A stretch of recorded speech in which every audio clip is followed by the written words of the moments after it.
안녕하세요. 왕의 기본 자세에 대한 권면입니다.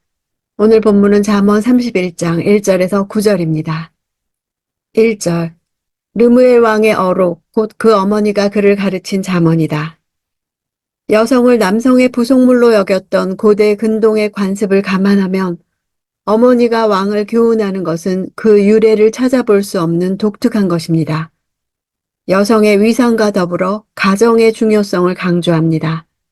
주된 훈계의 내용은 여자와 술에 관한 것입니다. 3절. 내 힘을 여자들에게 허비하지 말고 내 기력을 왕들을 멸망시키는 일에 쏟지 마라. 성적 방종에 대한 경계는 후반부에서 현숙한 여인에 대한 말씀과 맥을 같이 한다는 점에서 특별히 강조하는 교훈임을 알 수 있습니다. 성적 방종이 왕들을 멸망케 하는 것임을 전제로 하면서 철저히 멀리할 것을 경계합니다. 고대 세계에서는 대체로 왕이 여자들을 많이 취하는 것에 대해 관용적이며 오히려 자랑으로까지 여기기도 했습니다. 그러나 르무엘의 어머니는 신정 왕국을 다스리는 왕으로서 하나님께 대한 거룩한 삶의 중요성을 교훈하고 있습니다. 지도자는 더욱 절제해야 합니다. 권력이 있기 때문에 나라 전체가 위태로워질 수 있기 때문입니다. 4절. 르무엘아, 왕에게 어울리지 않는 일이 있다. 포도주를 마시는 것이 왕에게 적합하지 않으며 독한 술을 좋아하는 것이 통치자들에게 합당하지 않다.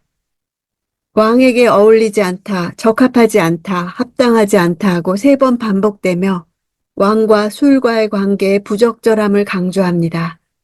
술을 마시게 되면 사람은 마음과 집중력을 잃어버려 맡은 바 책무를 다할 수 없습니다. 왕이 술을 마시게 되면 그 파장은 매우 심각해집니다. 5절. 이는 그들이 술을 마시고 율법을 잊어버려 고난받는 백성들의 판결을 불리하게 할까 두렵기 때문이다. 술에 대한 절제를 권면하는 것은 술의 부정적인 영향 때문입니다. 법은 나라의 정의를 세우는 근간이며 법이 제대로 집행이 안 되면 나라의 정의는 설 수 없습니다. 그러므로 왕은 공정한 법 집행을 위해 노력해야 합니다. 고대 근동 지역에서 왕의 가장 중요한 임무는 공정한 법 집행으로 정의를 세우고 고난받는 자를 구제하는 일이었습니다. 6절. 독한 술은 죽을 사람에게 주고 포도주는 마음이 무거운 사람에게나 주어라. 술은 방탕이나 향락의 도구가 아니라 극한 슬픔과 절망에 빠진 자들을 위로하고 치료하는 도구로 사용해야 함을 보여주고 있습니다. 육체적 고통이 심해 죽을 정도로 아프다면 독주는 마취 효과가 있어 고통을 더는데 유용할 것입니다.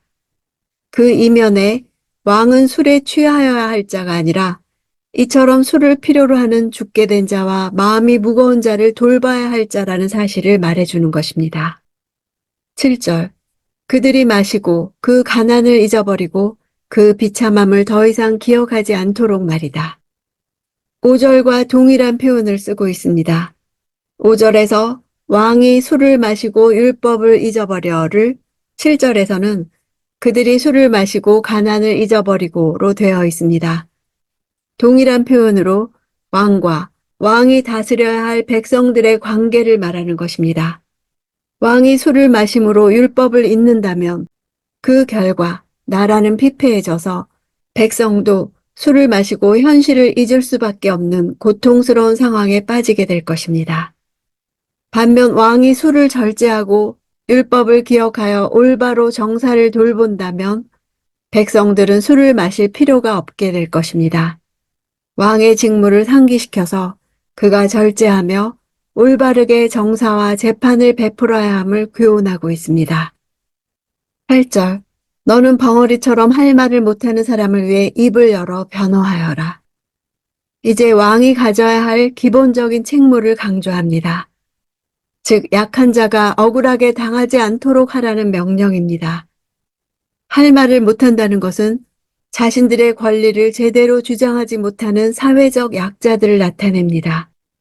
그들은 남의 도움 없이는 자신의 권리를 주장할 수 없습니다.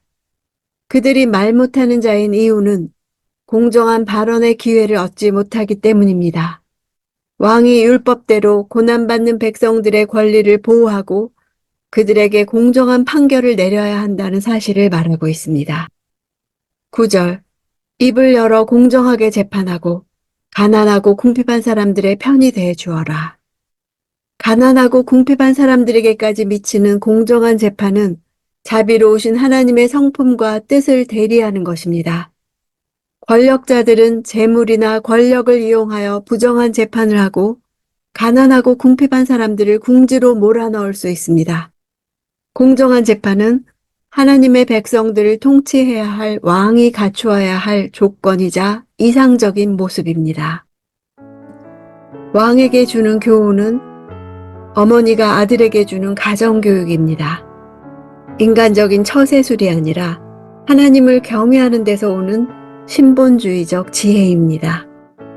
그러나 한편으로 이는 장차 그리스도께서 오셔서 모든 원수들을 제압하시고 하나님 나라를 완성하실 때 그리스도와 더불어 영원토록 왕노릇할 모든 성도가 그 자격을 구비하기 위하여서 필히 요청되는 삶의 자세입니다. 지금 우리는 이 땅에 살고 있지만 우리의 영적 위치는 그리스도와 함께 보좌에 앉아 그리스도와 함께 세상을 다스리는 것입니다. 나는 그리스도의 권위를 가지고 이 땅에서 불의한 세력에 대해 하늘 법정에 호소하는 권리를 쓰고 있습니까?